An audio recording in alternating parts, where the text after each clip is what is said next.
Hello students, आज का हमारा टॉपिक है बेटा maxima and minima. It is application of derivative. ठीक है, तो मैक्सिमा और मिनिमा आपका मैथमेटिक्स में क्लास 11th में भी आएगा और क्लास 12th में भी आएगा। तो मैक्सिमा और मिनिमा को समझने से पहले हमें एक टॉपिक और समझने की जरूरत है। पहले उसको समझते हैं, फिर मैक्सिमा और मिनिमा पर आएंगे। हमें एक फंक्शन गिवन है y is a function of x। तो आपको इस तरीके से कुछ x और y में रिलेशन दे रखा है, ये कर्व आपको दे रखा है। क्लियर है बात आपको?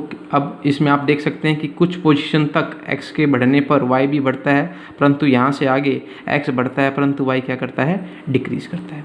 और मेरे को बोला गया है आपको पॉइंट 1 पर, इस पॉइंट 1 पर आपको यहाँ पर इस पर स्लोप बताना है। तो अभी हम पहले क्या सीख रहे हैं कि कोई भी अगर गिवन ग्राफ पर किसी भी एक पॉइंट पर स्लोप कैसे निकालते हैं।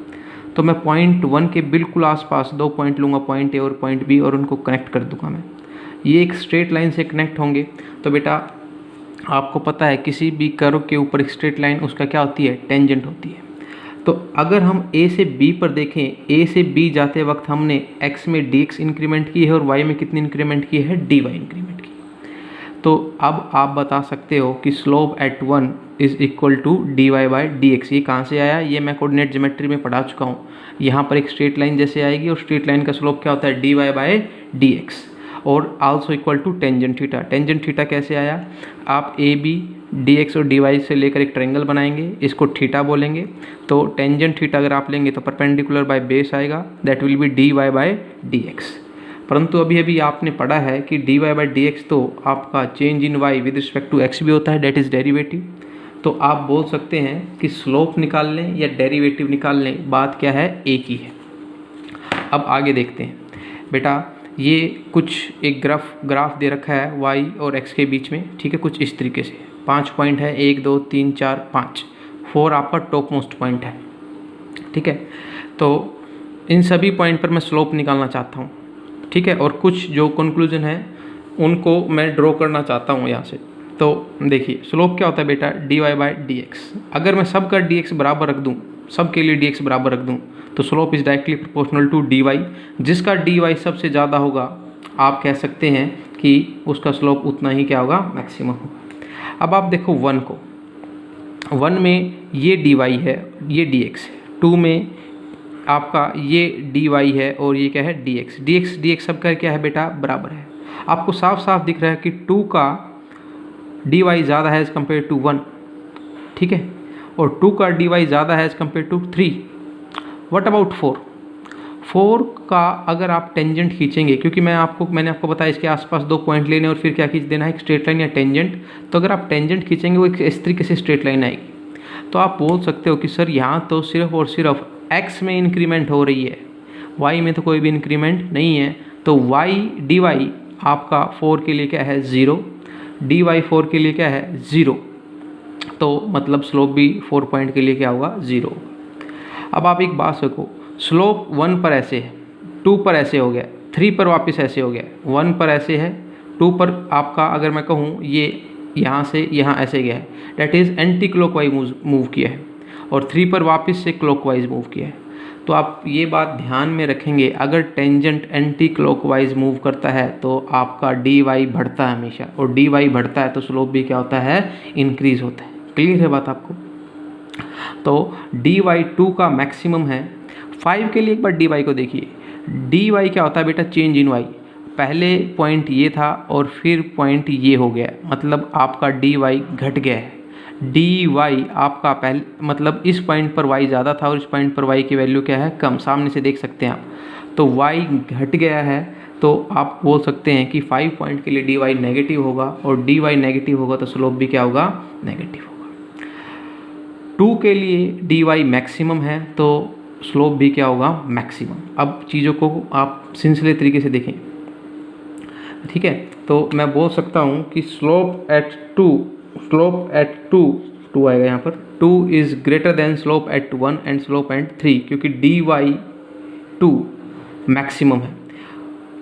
dy 2 मैक्सिमम है 1 से और 3 से। ठीक है, 1 और 3 में कोई रिलेशन मुझे नहीं पता कौन बड़ा है कौन छोटा है, परंतु 2 1 से भी बड़ा और 3 से भी बड़ा है। 5 क्या है, नेगेटिव है, और 4 क्या है, 0 है। ये मैं आपको बता चुका हूँ। तो 5 का जो स्लोप है, क्योंकि dy अगर नेगेटिव है, ठीक है, तो स्लोप भी क्या होगा बेटा, नेगेटिव होगा। 4 पर स्लोप कितना हो गया, 0, क्योंकि dy क्या है, 0, और 2 पर स्लोप मैक्सिमम होगा क्योंकि आपका dy क्या है, मैक्सिमम है। बेटा 1, 2 और 3 तीनों को देखो, dy पॉजिटिव है, dy बढ़ रहा है, तो हर मैं बोल सकता हूँ 2 का, 1 का और 3 का स्लोप कैसा है, पॉजिटिव। स्लोप सिर्फ नेगेटिव किसका है, 5 का। अब आपको करना क्या है, आप टेंजेंट खींचिए इस तरीके से। 1 पर मैंने टेंजेंट खींचा, 1 पर ये टेंजेंट है, 2 पर ये टेंजेंट है, 3 पर ये टेंजेंट है, ठीक है। आपका अगर एंगल, टेंजेंट का एंगल एंटी क्लॉकवाइज है तो स्लोप क्या होगा, पॉजिटिव।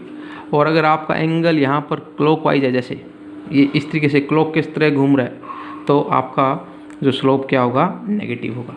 मैं कंक्लूड, अब ये ग्राफ देखिए आप एक बार। पॉइंट है 6, 1 2 3 4 5 6 and 5 is the highest point. तो मैंने सारे पॉइंट लिख लिए पहले।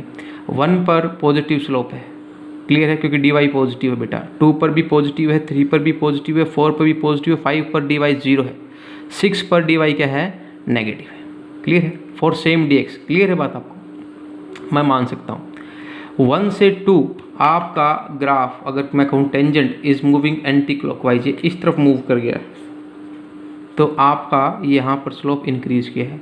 ये आपका और इस तरफ इंक्रीज कर गया है, तो आपका ये भी स्लोप क्या कर रहा है, 1 से 2 इंक्रीज कर रहा है, 2 से 3 भी इंक्रीज कर रहा है, ठीक है।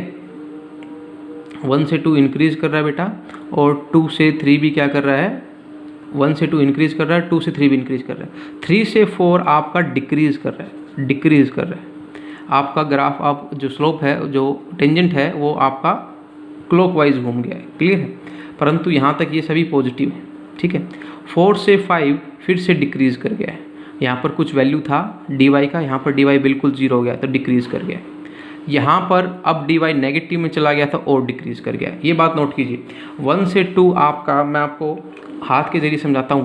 1 से आपका 2 ऐसे हुआ, 3 और ऐसे हुआ, 4 ऐसे आ गया बेटा, 5 स्ट्रेट हो गया और 6 गिर गया।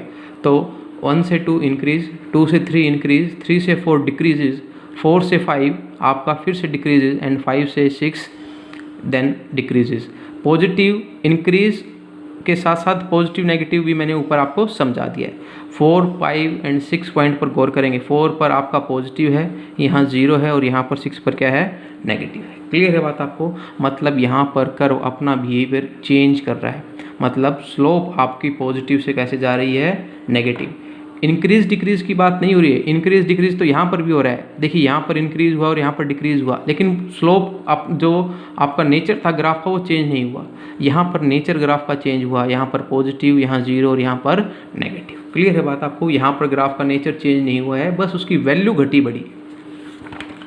अब इस ग्राफ को देखिए आप, इस ग्राफ को देखेंगे तो यहाँ पर जब मैं ट्रायंगल खींचूंगा, यहाँ पर एक स्ट्रेट लाइन आ जाएगी और यहाँ पर ट्रायंगल खींचूंगा, तो ये dy आपका घट गया, dy यहाँ पर बढ़ गया, क्योंकि आपका यहाँ से जब आप यहाँ जाएंगे तो आपका y की वैल्यू घटेगी, और जब यहाँ से यहाँ जाएंगे ऊपर की तरफ तो y की वैल्यू बढ़ेगी, और यहाँ पर आपका जो टेंजेंट होगा वो बिल्कुल parallel to the x axis हो जाएगा, और आपका स्लोप कितना हो जाएगा, 0। There is no change in y। तो नेगेटिव है 1 रीजन में, 2 रीजन पर 0, और 3 रीजन में क्या है बेटा, positive.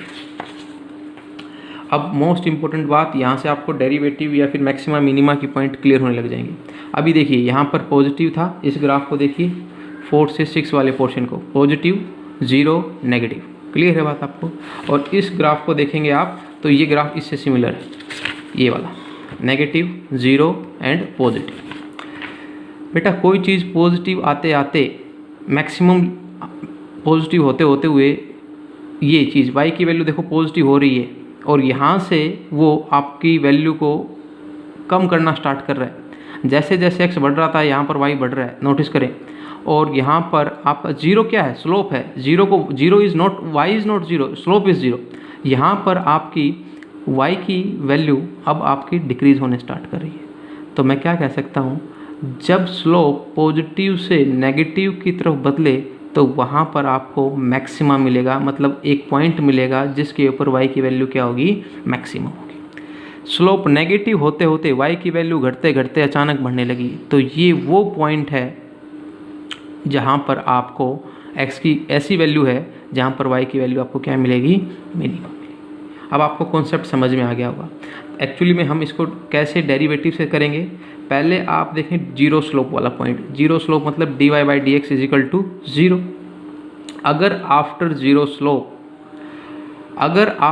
Slope dy by D x negative हो, यहाँ पर dy बाई स्लोप कैसा है बेटा, नेगेटिव है। अगर after zero slope dy by D x आपका नेगेटिव हो तो ये उस पॉइंट पर आपको क्या मिलेगा, मैक्सिमा। अगर आफ्टर जीरो स्लोप अगर dy बाई डी एक्स आपका पॉजिटिव हो, जैसा कि इस केस में हो रहा है, क्लियर है बात आपको, तो आपको वहाँ पर क्या मिलेगा, मिनिमा। बेटा ग्राफ से तो आपको समझ में आता है कि यहाँ पर मैक्सिमा और मिनिमा है। अगर इस कॉन्सेप्ट का यूज़ कब करेंगे हम, जब आपको ग्राफ ना दिया हो और सिर्फ फंक्शन मैथमेटिकल फॉर्म में दिया हो, ऐसे जैसे इस तरीके से। मान लीजिए only function is given, graph आपको पता नहीं है तो आपको ग्राफ ड्रॉ भी नहीं करना है, आपको उसमें डेरिवेटिव की हेल्प लेनी है। आप dy बाई डी एक्स निकालेंगे, उस dy बाई डी एक्स को क्या पुट कर देंगे, ज़ीरो। जीरो से आपके दो पॉइंट निकल कर आएंगे x1 और x2, मान लीजिए दो से ज़्यादा भी सकते हैं और हो सकता है एक ही पॉइंट आए, ठीक है।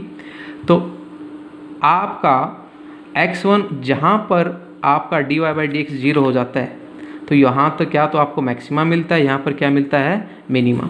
तो x1 और x2 ऐसे दो पॉइंट हैं जो क्या तो मैक्सिमा होंगे या फिर उस पर क्या होंगे, मिनिमा। अब आपको डबल डेरिवेटिव निकालना है, मतलब उसको दूसरी बार डेरिवेटिव कर देना है। अब उसमें आपको x1 और x2 पुट करने हैं। मान लीजिए आपने डबल डेरिवेटिव में x1 पुट किया और वैल्यू आई नेगेटिव। बेटा नेगेटिव वैल्यू आती थी आपकी, ज़ीरो के बाद नेगेटिव वैल्यू, तो आपको क्या मिलता था, मैक्सिमम। तो आपका x1 इज़ द पॉइंट, अगर नेगेटिव आता है तो x1 एक ऐसा पॉइंट है जहाँ पर फंक्शन मैक्सिमम देने वाला है, इसीलिए इसको मैक्सिमा बोलते हैं। अगर डबल डेरिवेटिव x2 के पुट करने पर पॉजिटिव आता है, एक एग्जांपल से समझाऊंगा मैं आपको इसको, तो x2 पर आपकी मिनिमम वैल्यू फंक्शन मिलने वाली है, इसीलिए इसको क्या बोला गया है, मिनिमा बोला गया। एक एग्जांपल से इसको समझते हैं बेटा। देखिए एग्जांपल है y is equal to 9x minus x cube. तो पहला डेरिवेटिव निकाला 9 3x स्क्वेयर, जीरो के बराबर पुट किया, जीरो के बराबर पुट किया, इस 3x स्क्वेयर को उधर लेके जाइए और x की वैल्यू आ जाएगी √3। क्लियर है। तो अगर एक वैल्यू +3 लूँ और एक वैल्यू लूँ मैं -3। अब इसका डबल डेरिवेटिव करता हूँ, सिंगल डेरिवेटिव ये रहा, इसका डबल डेरिवेटिव, इसका डेरिवेटिव करना हो आपको, तो ये कितना आ जाएगा, 9 का डेरिवेटिव तो 0, 2 आगे आएगा 6x और x की पावर -1 हो जाएगी, डेट इज इक्वल टू 1। अब एक बार x को आप पुट कीजिए इसमें, जब मैं x is equal to √3 put करता हूँ तो ये आपकी -6√3 आ जाएगी। दिस इज़ नेगेटिव वैल्यू, मतलब ये आपकी इस वैल्यू को अगर आप इस फंक्शन में पुट करेंगे तो आपको मैक्सिमम वैल्यू फंक्शन मिलने वाली है। क्लियर है बात आपको। अब इसी तरीके से -√3 पुट करता हूँ डबल डेरिवेटिव में, तो माइनस और ये माइनस मिलकर पॉजिटिव हो जाएंगे, 6√3 आ जाएगा, ये पॉजिटिव आ गई, डबल डेरिवेटिव पॉजिटिव। तो इस पॉइंट पर आपको फंक्शन की कैसी वैल्यू मिलेगी, मिनिमा। इस पॉइंट को आप इसमें पुट कीजिए तो y की मिनिमम वैल्यू आ जाएगी। क्लियर है बात आपको। अब एक दो बातें इंपॉर्टेंट है, अगर आप अगर आप dy बाई डी एक्स को सोल्व करते हो तो मान लीजिए दो पॉइंट आ गए, तो ऐसा कभी नहीं होगा कि दोनों पॉइंट पर वैल्यू डबल डेरिवेटिव की या पॉजिटिव आ जाए या क्या आ जाए, नेगेटिव। एक पॉजिटिव आएगी और एक नेगेटिव आएगी। क्यों आएगी सर, ऐसा क्यों। मान लीजिए ग्राफ है, तो आपका ग्राफ इस तरीके से, तो बेटा ये मैक्सिमा है, ये मैक्सिमा है और ये क्या है, मिनिमा। आपको दो मैक्सिमा इकट्ठे मिल ही नहीं सकते बिना मिनिमा के। दो मैक्सिमा के बीच में एक मिनिमा क्या होगा, ज़रूर होगा। तो अगर एक मैक्सिमा है तो दूसरा मस्ट है कि वो क्या होने वाला है, मिनिमा होने वाला है। ठीक है, तो ये आपका टॉपिक रहा, इसको ध्यान से समझिए आप। अच्छा, इसमें एक पॉइंट और देखिए, इसको और समझ लीजिए। मान लीजिए किसी भी फंक्शन में आपके चार वैल्यू आ गई, x1, x2, x3। जब dy by D x is equal to 0 को सोल्व किया और चार वैल्यू आ गई। दो पर आपको दो वैल्यू आपकी मैक्सिमा के क्रॉसपोंड है और दो वैल्यू आपकी किसके क्रॉसपोंड है, मिनिमा के क्रॉसपोंड है।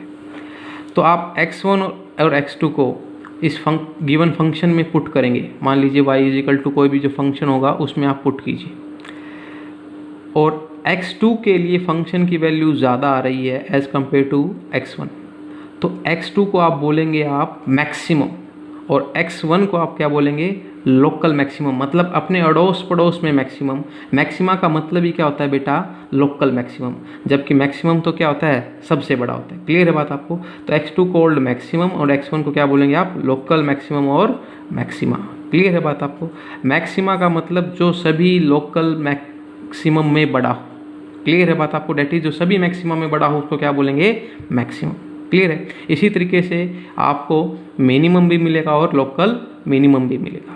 क्लियर है बात। इस बात को नोटिस कीजिए, जो भी डाउट है आप मेरे को कॉल के द्वारा बता सकते हैं, मैं आपकी क्वेरी को सॉल्व करने का पूरा प्रयास करूँगा। Thank you.